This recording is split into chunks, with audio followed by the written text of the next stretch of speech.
월스트리트도 똑같은 얘기를 했어요. 네. 이재명 신정부 같은 경우에는 가장 강력한 대통령이 될 수 있다. 네. 뭐냐면 의회가 이미 민주당이 다 점령을 하고 있어요. 그러다 보니까 산업정책, 재정정책, 통화정책을 내면은 그대로 다 통과가 할 수가 있다는 거야. 네. 그럼 그만큼 미국과 이런 데가 틀리게 정책적인 게 되게 빠르게 할 수가 있다는 거예요. 네, 투자 박사 또 오랜만에 전해드리도록 하겠습니다. 자, 이재명 대통령 취임 이후에 국내 증시가 연일 불기둥 아주 모습을 보이고 있습니다. 계속 상승 랠리를 펼치고 있는데 관련해서 해외 증시와 함께 여러 가지 이유들 그리고 전망, 투자 전략 자세히 진단해 드리도록 하겠습니다. 자, 오늘도 도움 말씀에서 그레너리 투자자문의 이완수 대표 나오셨습니다. 안녕하세요. 네, 안녕하십니까. 네.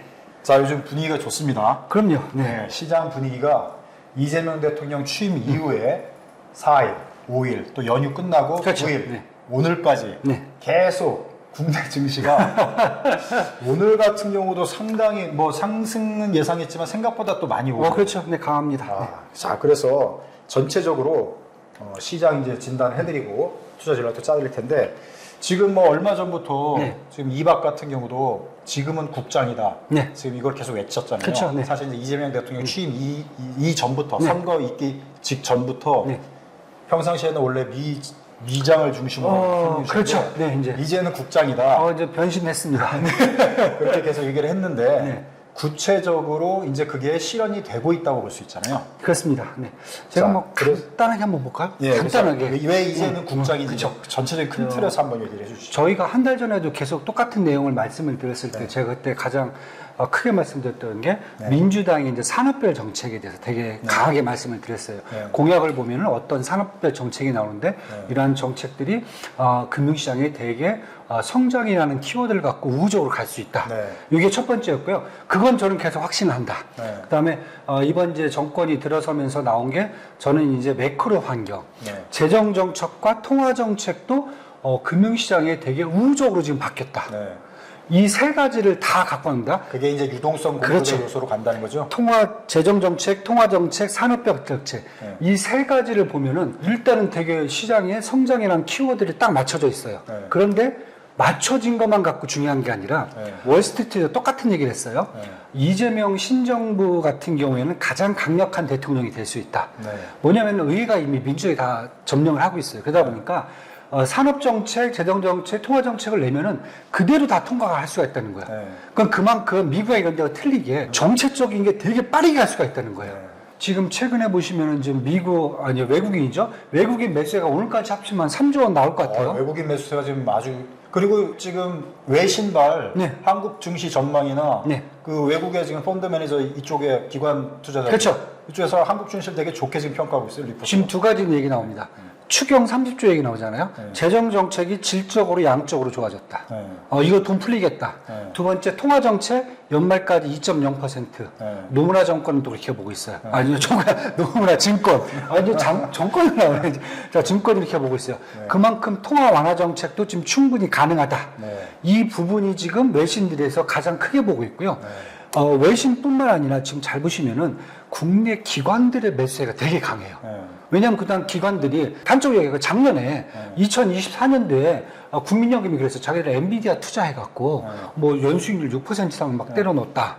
이게 자랑이 아니에요. 국내 증시가 아니라 외국 증시에서 수익을 냈다는 거잖아요. 그런데 지금 기관들의 매수세가 또 심상치가 않아요. 그러니까 왜냐하면 기관들도 봤을 때 정부의 재정정책이 통화정책이 나온다 그러면은 분명히 이것은 금융시장이 너무 호재거든요. 이 두 가지가 지금 움직이고 있다. 그래서 저는 일단은 금융시장의 가장 좋은 환경은 지금 다 조성이 돼 있다. 이걸 외신도 보고 있고 기관도 보고 있고 단 개인만 팔고 있다 지금. 이렇게 좀 보시면 될 것 같아요. 자, 그런데 하여튼 전반적인 모든 상황이 지금 우호적인 상황이에요. 증시는. 네.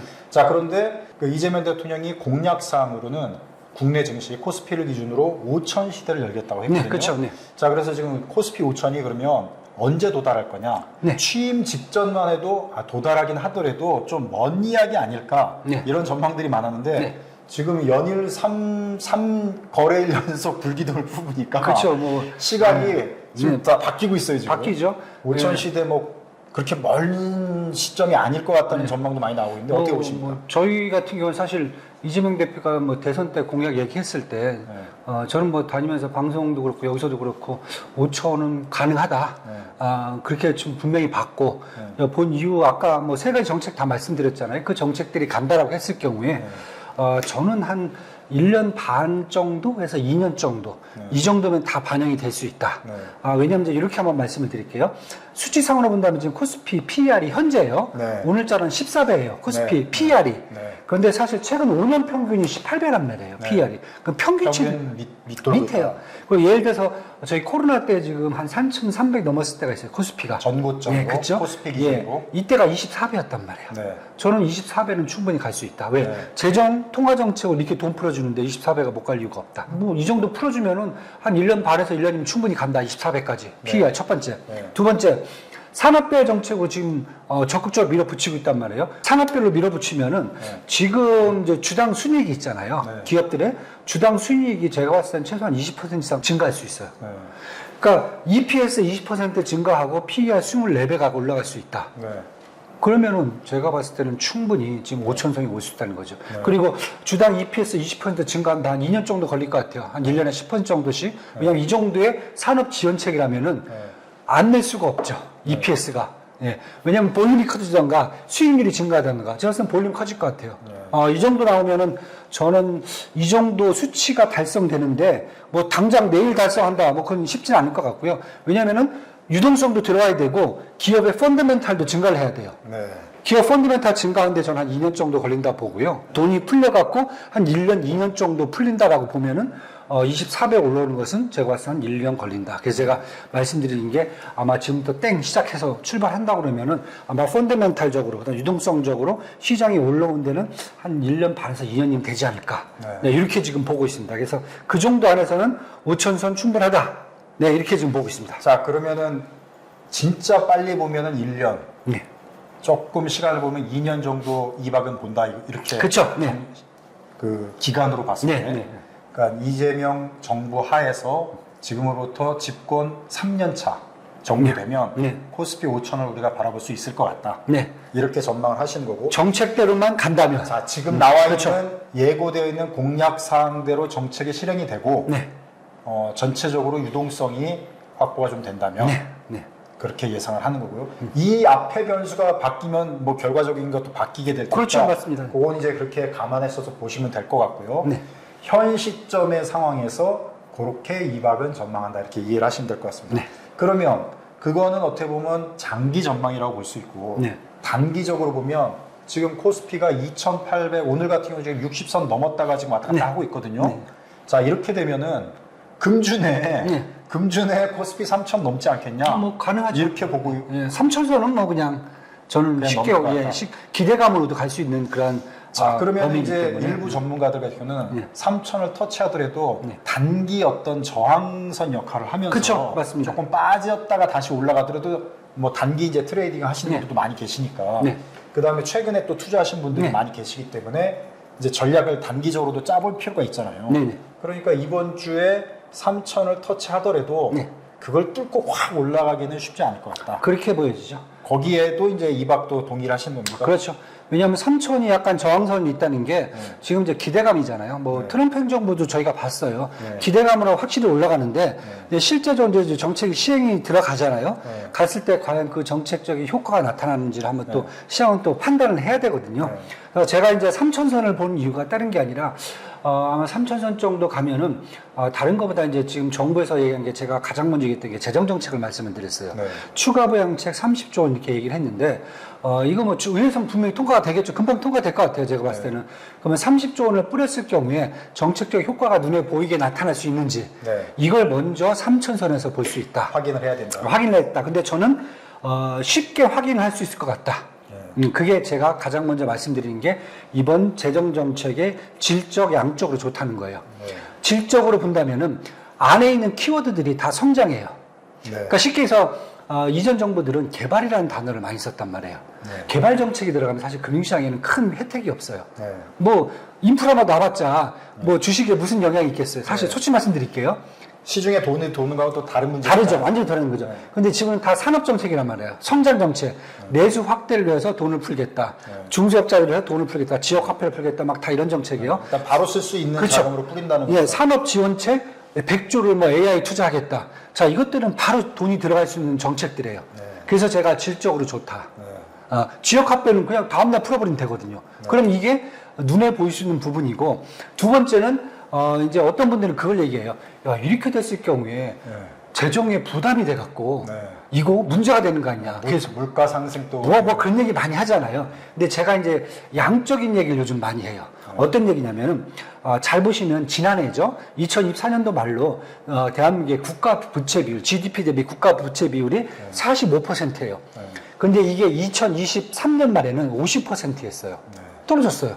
왜? 작년에 70조 원 정도의 재정 적자가 났는데도 불구하고 재정 건전성이 더 좋아졌어요. 많은 분들이 재정 정책에 이럴 때 하나 관계한 게 뭐냐면은 GDP 대비 국가 부채예요. 쉽게 해서 대한민국의 GDP가 상승을 했어요. 그러니까 부채가 더 늘어도 GDP 상승률이 더 크기 때문에 건전성은 유지가 된단 말이에요. 그러니까 쉽게 해서 지금 제가 어떤 말씀을 드리자면 총액은 늘어났지만 그렇죠. GDP가 총액은 늘어났지만 그렇다고 감당할 보면 수 있는 그렇죠. 비중이 이거 쉽게 그렇다. 우리 이걸 안 봐요. 맨날 뭐 정책 짜시는 분들이 선진국 같은 게 뭐냐면 GDP가 상승하면은 그만큼 정부의 예산에 대한 양이 더 늘어나요. 그건 당연한 거예요. 근데 우리나라 대한민국은 절대치를 갖고 막 자꾸 잘라요. 근데 지금 이재명 정부는 그걸 얘기를 해요. 충분하다. 여기서 우리가 국가 부채를 조금 더 늘려도 상관없고 그 다음에 추가적으로 적자가 조금 나도 추경을 써도 전혀 문제가 없다는 거죠. 저는 그렇게 봐요. 그렇다고 보면은 시장에서 그래서 지금 외국인들이 우리가 추가 부양책을 쓴다고 했을 때 만약에 아프리카 A라는 국가가 추가 부양책 쓴다고 그러면 다 돈 뺄 거예요. 왜 망할 수가 있습니까? 근데 대한민국이 갖고 있는 재정은 이걸 지금 다 보고 지금 들어온다는 거죠. 그래서 제가 말씀드리는 게 딴 게 아니라 주가가 단기로 끝날 것 같지는 않다. 외국인들이 입장이. 그래서 일단은 3천선에서는 저항선은 올 거다. 분명히. 단기적으로는 그렇죠. 그러나 뚫는 것은 쉽다. 저는 하향 조정보다는 횡보 조정이 더 가까울 수 있다. 그래서 저는 일단은 재정 정책을 이렇게 믿고 있고 두 번째 좀 통화 정책 있잖아요. 노무라 정권이 그 얘기를 했어요. 연말까지 2.0%가 저도 괜찮다. 왜? 가장 중요한 게 뭐냐면은 여태까지 한인 지금 금리를 못 내는 이유가 두 가지잖아요. 환율 올라갈까봐. 두 번째 또 뭐 있습니까? 금융시장에서 부동산 PEF 이런 것들이 다 망가질까봐. 자, 두 가지 대부분 다 정리가 될 것 같아요. 첫 번째 환율 1,400억 밑으로 내려가면서 외환보유고가 4,400억 달러에서 4,000억 달러로 400억 달러가 날아갔단 말이에요. 이거 환율 좀 관리하면서. 그런데 1,400원 내려가니까 그 필요 없어요. 환에 대한 부담이 없어요. 한국은행이. 두 번째 부동산 PEF 일단 대출을 규제를 해버리는 거예요, 이제. 그 다음에 금리는 내려서 문제를 해결하겠다는 거죠. 지금 부동산 정책, 뭐, 이재명 정부 단순하잖아요. 규제 완화하고, 세금 그대로 놔두고, 그 다음에 공급 늘리겠다. 그러면은 제가 봤을 때는 한국은행이 기준금리를 안 내린다. 왜? 인플레이션 지금 2%예요. 역성장 나왔어요. 마이너스 0.2% 역성장 나왔어요. 여기서 금리를 안 하면은 직무유기예요. 그렇잖아요. 그러니까 전반적인 지금 증시 기준으로 볼 때 모든 환경이 이재명 정부가 정책을 쓰기에 좋은 환경으로 가고 있다. 빠른 겁니다. 그래서 이제 공약을 걸었던 산업 정책을 펴기도 좋고 재정을 풀어서 내수 부양을 시키기도 좋고 그 다음에 여러 가지 지금 환경상 금리도 낮아질 가능성이 높아지고 더 높죠 지금. 예.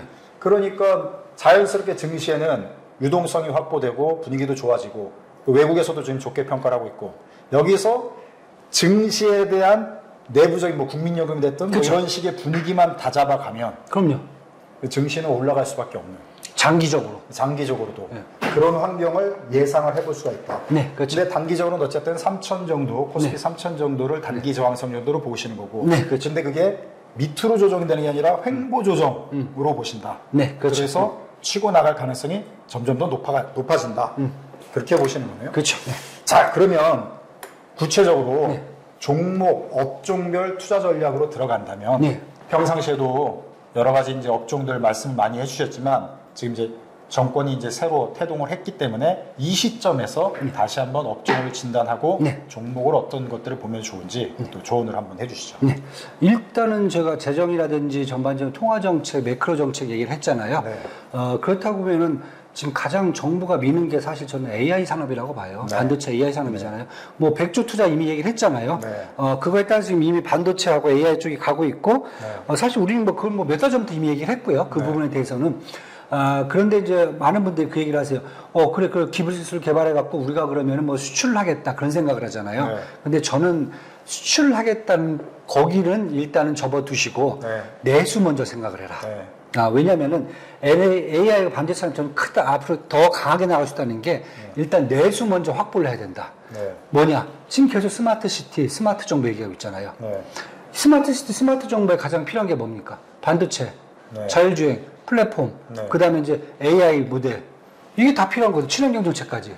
자, 그래서 이제 전에는 수출을 생각하고 AI 산업을 얘기했는데 지금은 그거보다도 당장 국내에서 필요하다. 국내가 먼저 소비가 될 거예요. 네. 그래서 제가 되게 장기적으로 갈 수 있고 기관들도 달려들 수 있다. 네. 왜? 기관 보세요. 내수가 지금 AI하고 반도체 쪽에서 막 들어가는데 네. 그럼 기관이 당연히 투자를 하겠죠. 네. 그럼 외국인 말고 기관까지 첫 번째 봐야 된다. 네. 그렇다고 제가 스마트 시티, 스마트 정보 지난번에 계속 얘기했어요. 반도체, 삼성전자, SK 하이닉스 계속 말씀드렸고, 네. 자율주행이라든지 뭐 드론 로보틱스 중에서 레인보우 로보틱스, 그다음에 두산 로보틱스 계속 말씀드렸고, 플랫폼, 카카오, 그다음에 네이버. 오늘 카카오는 10몇 % 날아가더라고. 네. 뭐 다 나오잖아요, 지금. 그다음에 LMM 무대에서 제가 솔트룩스, 코난 테크놀로지, 네. 그다음에 셀바스 AI 말씀드렸잖아요. 그 종목도 지금 최근 4일 동안에 지금 25% 날아갔어요. 네. 바로 그겁니다. 네. 이게 일단 첫 번째 봐야 되는 이게 거고. 공치사일지 모르지만 사실은 뭐 한참 그 선거 국면에 저희가 이제 나름대로 예측해드리고 전략을 짜드렸던 종목들이 이번 3일 동안에 다 오르고 있어요. 다 그래요. 네. 뭐 아주 급격하게. 급격하게. 네. 네. 네. 그래서 제가 두 번째 말씀드리는 게 신재생에너지 계속 말씀드렸잖아요. 네. 원자력 국내에서 수요가 안 돼요. 네. 네. 왜냐하면 어디다 설치할 필요도 도대체 어디다 설치할지는 모르겠어요. 왜냐하면 네. 뭐 설치할 데가 안동하고 경상북도밖에 없어요 지금. 일단 원전 같은 경우는 뭐 국내 꼭 뭐 이렇게 확대가 되지 않더라도 당장 이제 체코 또 계약도 이제 뭐 마지막 마무리도 되고 하다 보니까 그건 먼 훗날. 저는 지금 계속 얘기하는 게 외국인하고 기관이 들어오려면 내수가 있어야 돼요. 네. 내수에서 먼저 활동을 봐야 돼요. 네. 그래서 신재생 에너지는 제가 무조건 보시라고 말씀드렸잖아요. 그래서 지난번에 계속 말씀드린 게 하나솔루션, 그렇죠? 네. 그 다음에 이제 유니슨, 여기에다 이제 2차 전지 관련된 이제 뭐 OCI 같은 종목도 계속 네. 말씀드렸어요. 날아가고 있습니다. 네. 자, 이 박은 일단 AI 쪽, 그 다음에 신재생, 이건 이제 그 선거 국면에서도 늘 얘기를 했던 거고, 앞으로도 이재명 정부 하에서는 이쪽 업종이 유망하다. 그리고 이제 네. 저희가 또 계속 말씀드렸던 게 네. 이제 의료 개혁 할 거다. 분명히 국무회에서 의료 개혁 얘기가 나왔어요. 네. 근데 의사가 없어요. 네. 그럼 누가 해야 돼요? 원격 의료가 또 이거 로봇가 해야죠. 로봇가 판을 해야 되고, 로봇가 진단을 해줘야 되고. 그래서 제가 계속 AI 헬스케어 보시라고 말씀드렸잖아요. 루닛, 네. 뷰노.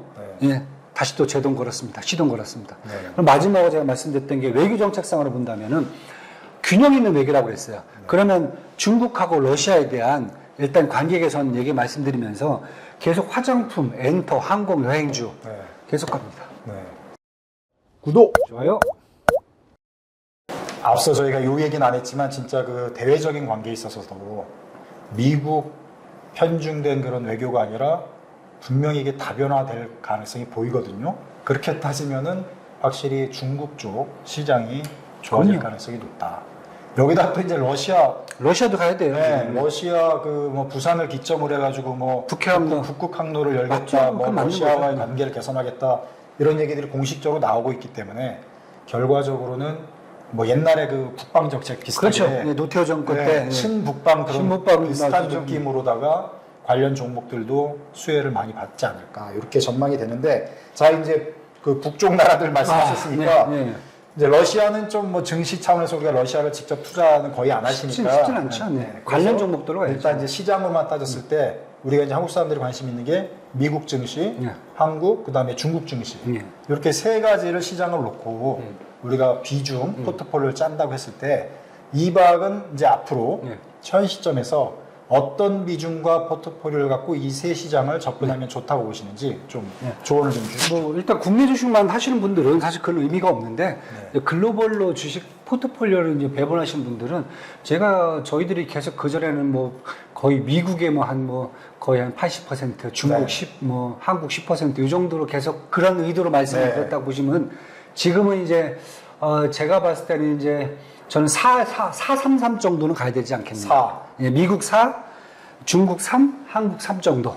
그래도 여전히 미국 비중은 조금 높여놓네요. 아니죠. 미국은 지금 전 세계 시가총액의 55에서 60%예요. 네. 그거보다 더 낮게 가는 거죠. 네. 그러니까 그 그렇죠. 비중보다는 낮지만 낮죠, 예. 전체적으로 아무리 국장이 좋아진다고 해도 그럼요. 국장 쪽의 포트폴리오를 많이 하지는 글로벌 포트폴리오를 가는 것은 네. 할 수 없어요. 여기서 참고는 이제 2박의 기준으로 말씀드리는 거고 앞서 이제 언급한 대로 국장 중심으로 투자하시는 분은 뭐또 그냥 국장만 하면 되는 거예요. 그때 억지로 막 이렇게 할 필요는 네, 없지만 그런 거 필요 없고요. 요즘 이제 글로벌 글로벌 시대로 시대로, 네, 그렇죠. 해외 증시를 투자하시는 분들도 많고 네. 또 새로 신규로 이제 투자를 하시려고 하시는 분들이 많다 보니까 그런 차원에서 지금 2박은 어떻게 포트폴리오를 짜며 주변에 이제 고액 자산가분들한테는 어떻게 조언을 드리고 있는지 그런 차원에서 이제 참고로 네. 여기시면 되지 않을까 이런 생각이 드는데 자 그래서 433 433 정도가 가장 좋지 않을까 지금. 현재는 그런데 네. 앞으로 이제 변화를 볼 때 중국 비중을 더 늘어갈 수도 가능성이 있다. 있어요. 예, 저 충분해요. 중국도 마찬가지고, 네. 한국도 마찬가지고, 네. 반면에 또 미국이 더 늘릴 수도 있어요. 그건 몰라요. 그러니까 시장이 좋아질 것 같으면. 그러니까 미국은 지금 관망세거든요. 네, 현재 지금 너무 그렇죠. 혼란. 혼란스럽게 관망세인 거고, 지금 뭐 미국은 그 시진핑하고 트럼프의 그것도 그렇지만 지금 내부적으로 좀 머스크하고도 지금 뭐 자기들끼리도 싸우고, 네, 뭐. 해결해야 될 문제들이 지금 많이 있는 것 같아가지고 좀 막 지금 막 손이 나가기에는 그렇죠. 근데 뭐 반대로 또 이제 트럼프 정책이 성공을 해갖고 네. 시장이 다 올라온다. 정리가 되면은. 그럼 다시 또 이제 저희가 비중 높일 수 있는 거고. 그러니까 지금 당장 눈에 봤을 경우는 그게 낫지 않겠는가 이렇게 지금 보여집니다. 일단은 국내 증시가 뭐 이렇게 얘기하면 조금 다들 또 뭐 반발하실 분도 있겠지만은 긴 터널을 이제 지나왔다. 네. 네, 이렇게 지금 보여지고요. 앞으로 일단 풍경 자체는 되게 꽃밭이다. 네. 풍경은. 물론 그 꽃밭을 우리가 기분 좋게 걸을 수 있을 건지 아니면 거기에 진흙에 빠질 수 있을 건지 그건 몰라요, 그건.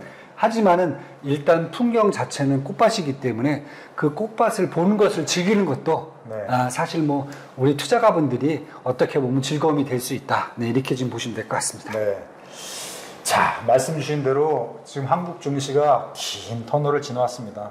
굉장히 힘든 시간을 지나왔는데 이제 멋있는 풍광이 이제 펼쳐질 그림이 지금 보이고 있고 그곳으로 지금 한 걸음씩 지금 나아가고 있는 상황인데 뭐 중간중간 여러 가지 요소들이 또 있겠지만 어쨌든 밝은 전망을 가지고 좀 투자 전략을 조금씩 조정해 가면서 지혜롭게 대처하면은 올해 좋은 또 투자 성과들이 있지 않을까 이런 생각이 듭니다. 자, 오늘 내용 유익하셨다면 좋아요, 구독 부탁드리고요. 자, 또 중간중간에 변화되는 상황이 있으면은 긴급하게 또 저희들이 시장 진단 전략 짜드리도록 하겠습니다. 자, 오늘 시청해 주셔서 고맙습니다.